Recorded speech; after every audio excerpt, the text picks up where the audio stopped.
So today I will go a little bit again into the details of the beginning stages of meditation practice, because I think it's all very relevant for us. The first stage, as you notice, is kind of an easing into the practice.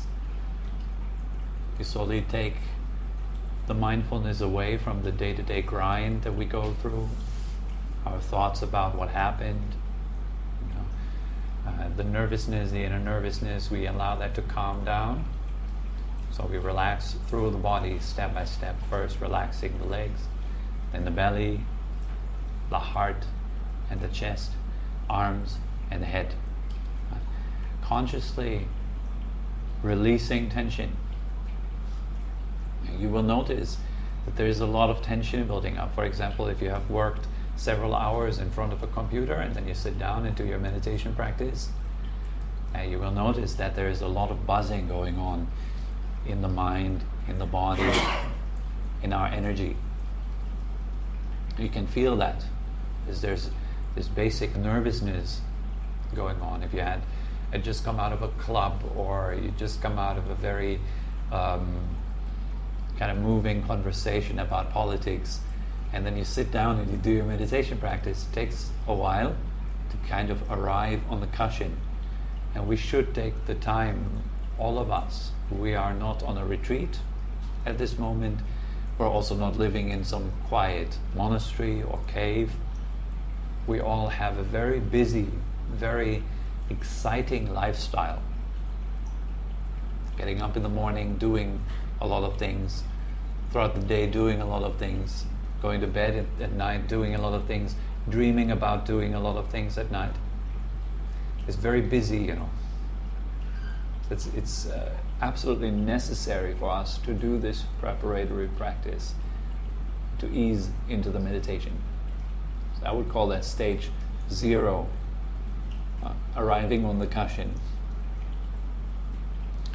Once you feel sufficiently calmed down and kind of have a sense of, all right, I'm here now, I've arrived, I'm ready for the meditation, you need to kind of listen to your intuition. Do you feel calm? Do you feel relaxed? Kind of ready for the meditation? Then start. And you go to stage 1. The first stage that we cultivate is the present moment awareness. This present moment awareness is very open. Don't really try to limit the mind to just one facet of experience. Rather, I would recommend you to let it open. You could limit it, for example, to just feelings in the body, or just sounds. That's okay. But if you keep it a little bit more open, it's more easy. And you're still present. Let's say you're feeling your legs for a while, all of a sudden you hear the baby crying outside. That's okay. It's still present. It's a sound, so every sound that you hear is necessarily present. You cannot hear a sound which will happen in 10 minutes. You can also not hear a sound which happened 10 minutes ago. You can only hear a sound as it arises right now, right here. So, if you're hearing a sound, you're still present, so you're still aware of what's going on right now, right here. It's good, it's okay. The same is true for your feelings. You cannot have any feeling in 10 minutes. Or 10 minutes ago. You can only have a feeling right now. And as you look at feelings, you can see clearly that these feelings are constantly changing. They're not stationary, and they're not static things. A feeling is not some sort of solid block inside of your body that has some real substance or is a real threat. It's something very almost like a gas moving through the body. It's something very light, actually. It's not something heavy at all. So the more we are looking at feelings, the more we will understand feelings as being just feelings. So in the present moment, there's just a process of feeling going on in the body. So having this switch is mostly, it is from sound to feeling, feeling back to sound, And occasionally also you will notice that you're having thoughts or imaginations coming into your mind. Notice that they also happen in the present moment. Unless you get caught up with them, for example, you get caught up with a story about what just happened before you started your meditation practice, getting caught up with that, believing those thoughts, it's almost like watching a movie and getting lost in the story of the movie, not realizing that you're sitting in front of a flat screen in a room eating chips. You don't realize that anymore because now you're actually thrilled. Will he make it? Will they kill him? Or it looks like they're going to torture him. You totally forgot yourself. You're lost in the movie. So as soon as we, however, know that there is a movie going on and we are in the room and watching that movie, as soon as we have a knowledge of that, then it's okay. And you're still aware of the present moment. You can be thus aware of your thoughts. You notice that there are thoughts running in the background, more or less, that there are imaginations popping up and disappearing every second. Fine. You're just not buying into them. You simply notice that there is a flow of activity in the mind. Okay. So you can have, most people have these three types of experiences. Is most predominant in our experience is thought and image, imagination, or sound, or physical sensations. Then there is, of course, taste, and there is smell. Unless the smell is extremely pungent, we don't notice smells much.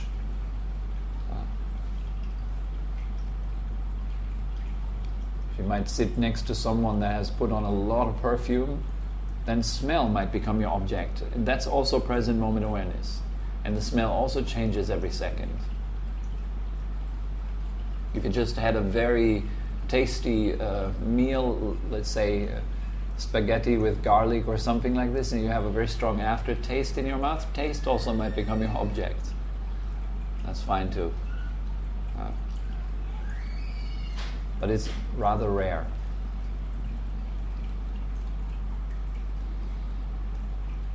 So I hope for now this present moment awareness is clear as being something very open. It's not restricted, not limited. Enjoy yourself. Arrive right here, right now. Can become a very enjoyable thing to do, actually, to become aware of the present moment. It's very nice. It feels very good. And it feels very good because you're letting go of the heaviness of past and future. You're letting go of your whole story. Who you are, you think you are, because you grew up there and then you did that and you just came from work and you're generally a quite tense person and blah, blah, blah. All of that is gone. There's no more this story. If your past is eradicated, then who are you?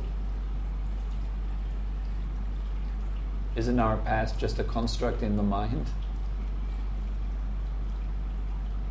Now, if that construct is gone, in that moment where that construct is gone, who are you? Your story is gone. Your poor me story is gone suddenly. Oh, I'm so grateful that I was there and I did that, and it's gone. Who are you now? Whatever story it is. So in my case, then I'm not a German anymore. And in fact, if all of us are dropping our stories in that very moment, we all become the same. And in fact, it doesn't matter if you've been meditating for 20 years or 10 minutes. It's the same. Because you dropped past. It's something big. So the first stage should not be underestimated. Most people do, it's just first stage. Come on, I'm just rushing through it, going to stage number 2 because I'm way too cool for stage number 1. So we want to rush usually, right? We want to go faster because ego believes that it can do it. But that's not really the case. Having fully abandoned past and future is a big, big thing. That's a big insight. It's a wonderful opening in your practice. It makes you basically not care what stage you're on. Oh, I'm stage 1, I'm supposed to go to stage 2. Who cares? Who cares about stages? There's no more story. You're fully present. For you, there is no stage in presence. There's nothing to compare your state to. So that's just how powerful stage 1 is.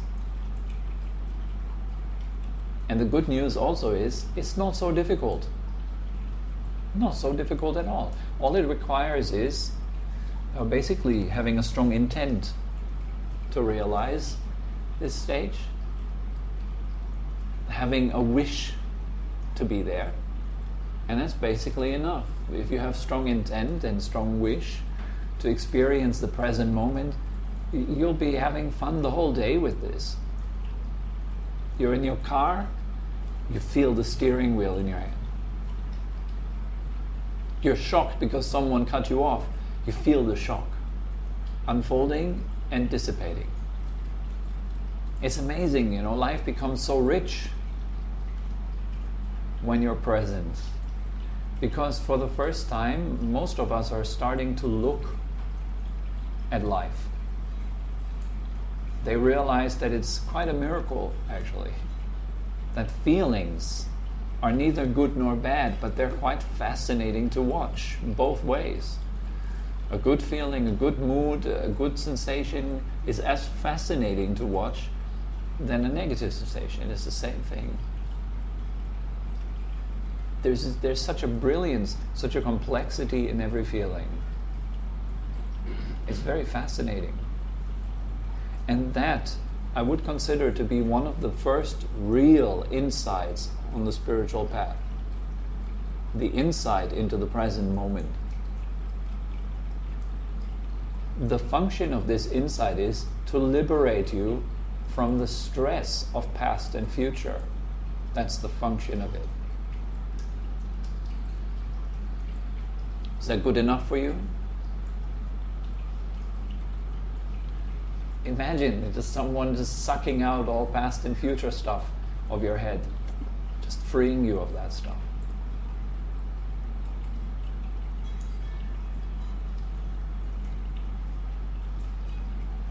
No more worries about who have I been, who will I be.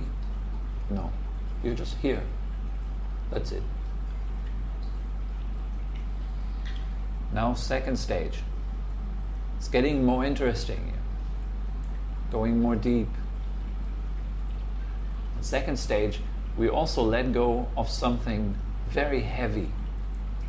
And this is this constant commentary in your head that is going on through the whole day. That if someone would plug your mind into a speaker, that's the reason why we would be ashamed of ourselves, most of us. That's the reason, in fact, why we are feeling a sense of shame about ourselves. Because of this constant inner talk that we're having. So if you become a bit more aware of inner talk, what is it about? Most of the time. To be honest, what is it about? Is it deep and intellectually stimulating? Like if you're a young man and you see a beautiful woman, then what's your inner talk like? Is it admirable, peaceful, loving and kind? Or is it more like that kind of talk that a consumer would have when he sees his favorite chocolate in the supermarket? Something ready to be consumed by me. Oh, I need this, wow, awesome, Just need to be very honest with ourselves and see what's our inner thought world like. Maybe for some people it's very sexualized. For other people it's very, very greedy all the time. And for other people it's very comparative. constantly comparing themselves to others. Who am I in comparison to this guy? Maybe very insecure, no self-esteem at all, no self-respect. Maybe for some people very, very aggressive. Some people have very aggressive self-talk. Like bossing themselves around all the time. Come on, go over there, do this, fight, do it, go harder. You should meditate deeper. It's not deep enough. That was a ridiculous meditation. Remember 20 years ago how you meditated? What's that? What was that now? That's a disgrace to meditation. And Buddha would just frown upon you. And he sees you meditating and that's, come on. You know. So this type of inner self-talk, does it come from you? Are you the creator of this inner self-talk? Just a little interjection and just bring that in real quick. Are you the one that fabricates this type of self-talk? And are you the one that maintains it? And are you the one that makes it cease? Or not?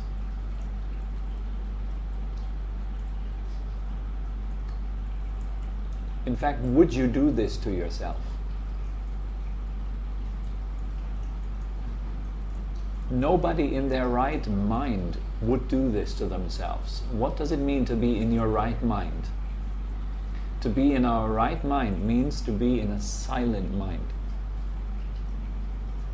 In a mind that has absolutely no commentary, no chatter, no words, that understands the world directly, not via perceptions or words or labels or ideas.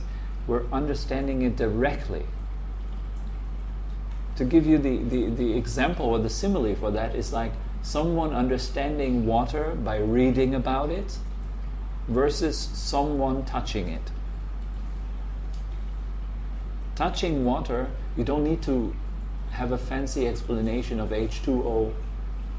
You touch it and you directly connect to this water. Who cares about how to call it? You feel it. You know it directly that way. Sure, scientists, they care about how to call it, and this calling water a certain way and knowing what to do with it, what not to do with it, etc., knowing its chemical attributes, sure, that helps us to do things with water, right? Helps us to create an air condition, helps us to create drinking water. So it has its place. But in meditation practice, for the cultivation of joy and happiness, labeling fulfills no function.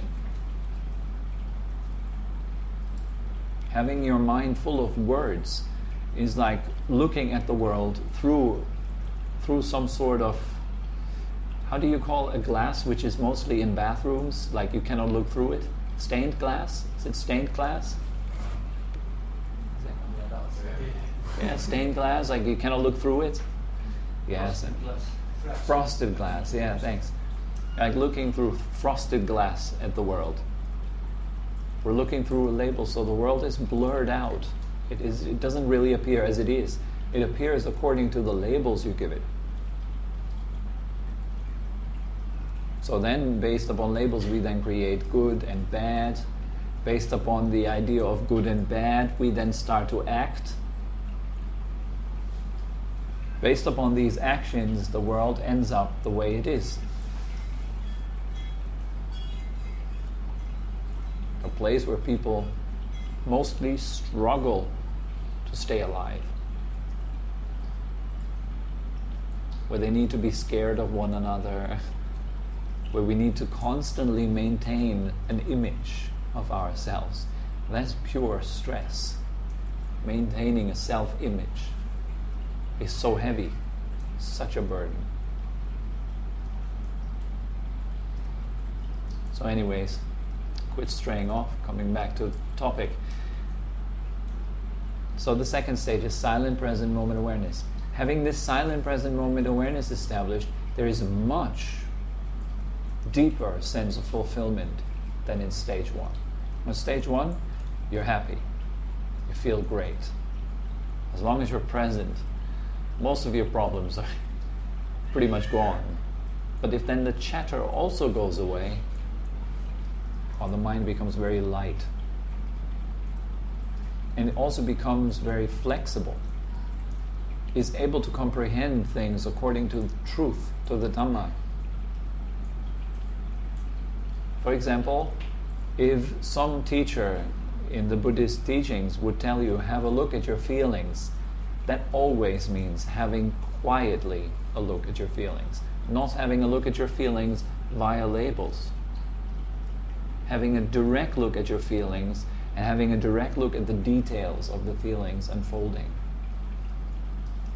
That can be a direct gateway to the perception of emptiness. Seeing that it has no substance. And whatever it is, it has no substance. You see what words do? They give the appearance of substance. That's why words and labels, they are in a way very dangerous. They are constructing realities. They have power. Words have a lot of power. And so one approach is we can use words wisely. Another approach is you let go of words in your own mind. So you're experiencing or training yourself to experience the world directly. Right here, right now. What's the function of it again? The function is to make you happy and to let go of suffering. Letting go of suffering is happiness. It's like putting down a heavy shopping bag is happiness. It feels good. Like that. Now when you quietly are sitting in this state, watching your feelings, and you notice there is fires going on in the body. Have you noticed in your meditation practice that there are fires in your body at some locations, some spots, nervous sensations, tension in the heart, in the belly, in the chest, tension in your arms. And I'm not really talking about physical tension. I'm talking about like mental feelings of remorse, guilt, shame, anger, all packed in this kind of knots in your body internally. Have you noticed this? For those people who have meditated a little bit longer, Paul, have you noticed? Philip, have you noticed? Yeah, there's these tension spots. Romano, have you seen that? Yes, sure, Chris, you too? Yes. So I sit down and I notice there's a lot of these tension spots here and there, and some of them are very persistent. Particularly for me, for example, around the heart is a very persistent area of tension. Not so much in the belly, but I also notice that when I let go of tension in the belly, there they are. As soon as I relax the external flesh belly, these kind of tension spots start to reveal themselves. As soon as I relax places in my body, I relax the tissue, I melt the body. So what I've noticed immediately, there's a more subtle layer arising, a subtle layer of tension in this energetic feeling of the body when I sit. Now I call these spots the spiritual fire because it sounds really cool. It makes it feel very important. And it is really important for our practice. In fact, this is the feeling spot of delusions. This is the feeling spot where the self manifests. You could say each and every spot is kind of a branch of the self, or fruit of the self, or something like that. Like if the self was a tree, then these little spots would be its fruits. Self creates tension. Self is tension. Self is a contraction. It appears as being this separate little thing which is in the world, going through the world, doing things in the world, for the world, against the world, etc. That's the self. It's a bundle of tension. That's all it is. Sometimes we wonder, what is the self? What is the self? Well, relax and have a look at your body. Feel the body. Feel the feelings in the body. You notice where there is this emotional tension in the body. And now what to do with it? Right? Should you relax it? Should you let go of it? Should you somehow, do anything to it? Now the good news is, no. There's no need to do anything. Doing makes it worse. There's no need to do anything to these tension spots. Leave them alone. All it needs is bring in conscious space. Present moment awareness, which is silent and which is kind. Therefore, you notice I told you in the meditation before, smile a little bit. It brings in this kind of energy of kindness, of friendliness. You're not here to fight yourself. You're not here to wage a war against delusion. Yeah, it's not a mop, it's meditation.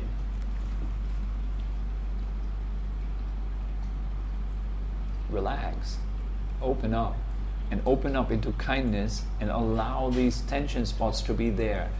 And also, this is the training of the perfection of patience. So you're even training patience right there.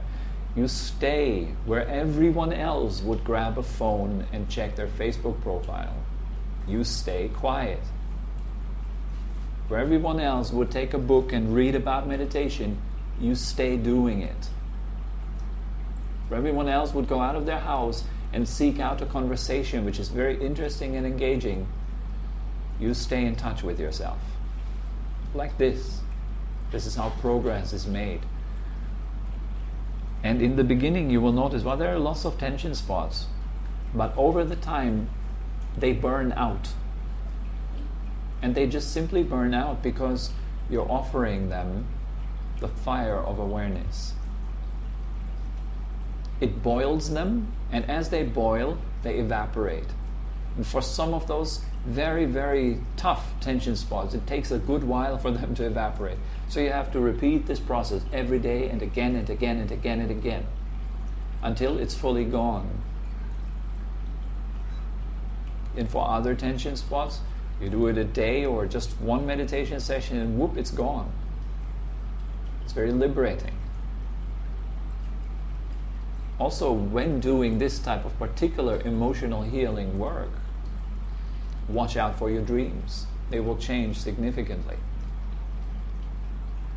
Your dreams will show you that you're doing internal work, that you're progressing. The dreams will change. The dreams will reveal very clearly you're hitting the spot. Keep going.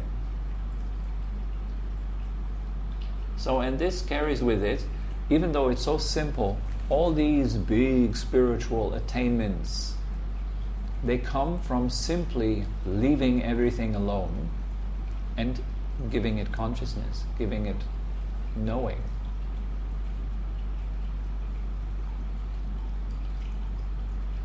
That's all it needs, really.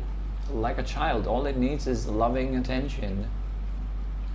So your attention needs the same. It needs loving attention. This is the way to purify the mind, to unlock the knots. And as those knots are unlocking, there is more and more happiness flooding into the system. And as more and more happiness floods into the system, your mind and your being becomes more and more empowered. With empowerment, there is more stability. With more stability, there is more insight. So this is the process of meditation, which is a combination of samatha, calm abiding, and vipassana, clear seeing. This goes hand in hand. It empowers each other. It is not just, oh, I'm doing samatha for a little while and then I'm doing vipassana. You cannot separate them. Each time you're doing samatha, you are empowering vipassana. Each time you're doing vipassana clear seeing, you're empowering samatha. It goes hand in hand. Separating them is only possible in perception and labeling. Yes, for some beginning practitioners they would separate them. But eventually you realize, wow, they go hand in hand, they go together, it's one path.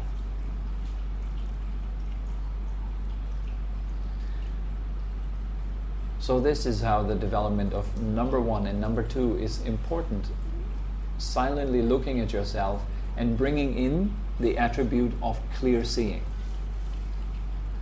Not just sitting there and trying to concentrate and focus, like a robot, but you bring in this clearly understanding what's going on in the mind, what's going on in the body, and then the practice becomes very rewarding. Once you see that you sit down and every pain spot in the body is slowly evaporating in the light of your consciousness, practice becomes very rewarding. As you make progress, your life changes, your relationships to other people change, your dreams change. Like this. It's very good. You move forward like that. Okay? So is there any questions? Did you feel this was clear? Or are you more confused? Hopefully not. Clear? Yeah, it's very good. Very good. Yes? What else is there after that? That's a thought. You can let it go and you will be happy. This kind of, think of thoughts as the mind's fishing rod. And maybe a thought would be the worm in front, and you're swimming around there in the water, you're this big fish, and suddenly you see the worm in front of you, and you're like, that looks good. What's that? And you bite it, and you know what's next? The frying pan. Yeah. So to the answer, what's next? There are, I think, two valid questions. By the way, just to ask you, what is your choice, Chris? What are you going to get burned or do you get buried? Which one is it going to be? Say that again. Are you going to burn the body or are you going to bury it? Which one? What's your choice? Burning. Burning. So burning the body, that's what's next. That's it. That's enough. It's enough to know that.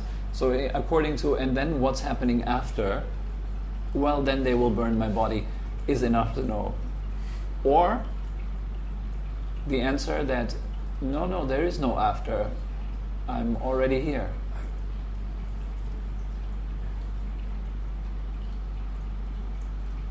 I was thinking about the meditation. Yes. Perhaps I said, then what else is there other than what? You're talking about the beginning stages and then. Oh, you mean stage 1 or 2 and. So, I mean, yes. In a way that it's like almost like the first step. The first stage is also the end stage. You could say that. You could actually say that a Buddha has achieved the timeless presence. The state of an awakened one is timeless. It's a timeless state. So in a way you can say that the stage 1 entails the entire path. But so let's say in this kind of step-by-step development of meditation, the stage 1 is present moment awareness, stage 2 is silent present moment awareness, stage 3 you will focus on the breath, letting go of a mind which is addicted to multiplicity, make it single-minded. So we let go of movement in stage 3. Stage 4, you let go of anything else but the breath. So every sense and everything else will slowly shut down. Stage 5, the breath is coupled with pleasure. The work for you ends in this stage, basically. All you need to do right now is stop doing. Entering stage 6, there is only pleasure, disembodied. There is no breath and pleasure. Breath has stopped. There is just pleasure. And in that stage is where the nimitta arises, and stage 7 would then be jhana, etc., etc.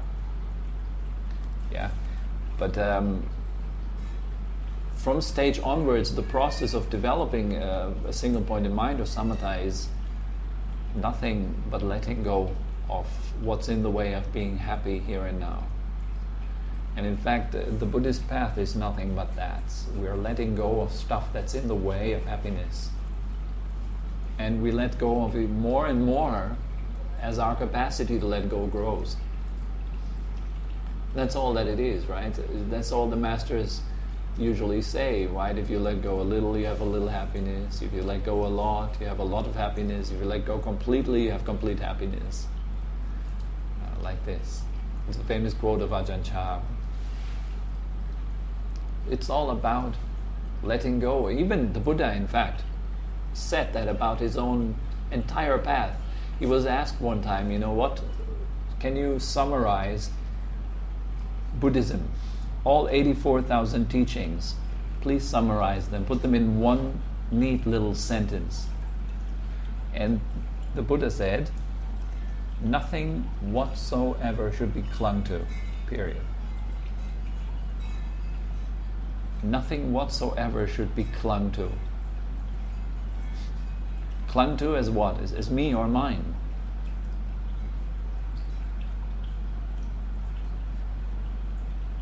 If you can do that, you're fully on the path. Then it's only a matter of making that your only state.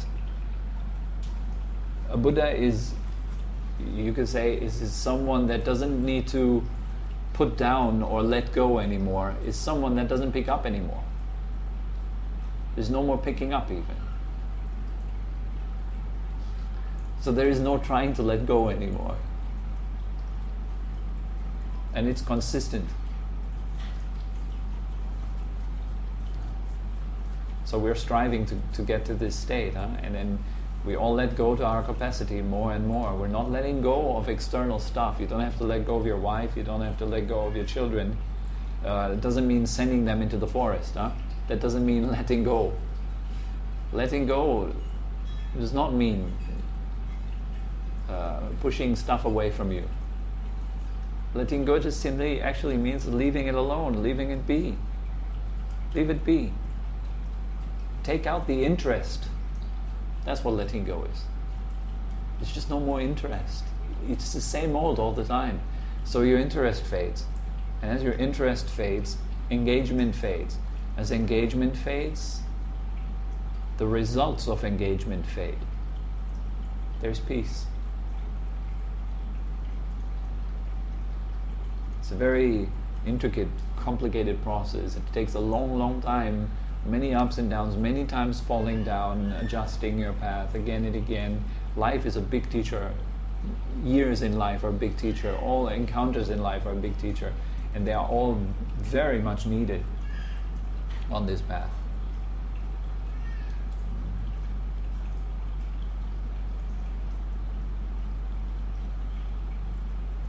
Okay? Did that answer the question a little bit better? Good. Other than that, you just let go of what's next. Letting go of all stages. All right? Any other question? No? Okay. Thank you very much for coming. Have a wonderful weekend. Sweet, mindful dreams.